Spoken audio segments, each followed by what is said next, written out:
जरदारी और शरीफ खानदान की दुबई में कोई मुलाकात शेड्यूल नहीं। एतजाज अहसन और लतीफ खोसा की बुनियादी रुकनियत खत्म नहीं की। पीपल्स पार्टी रहनुमा फैसल करीम कुंडी ने तरदीद कर दी। बोल के प्रोग्राम अब पता चला में गुफ्तगू करते हुए मिलिट्री एक्ट पहले से आइन में मौजूद है। ये इत्तेहादी हुकूमत है, जो भी फैसला करेगी पीपल्स पार्टी समेत तमाम जमातें उसे तस्लीम करेंगी।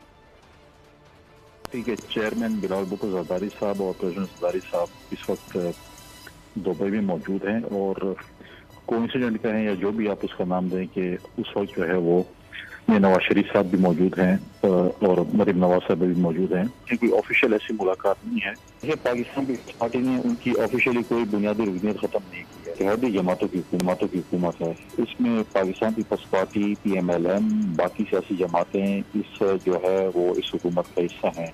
इस हुकूमत के फैसलों को पाकिस्तान पीपल्स पार्टी भी ऑन करेगी और तमाम सियासी जमातें ऑन करेंगी।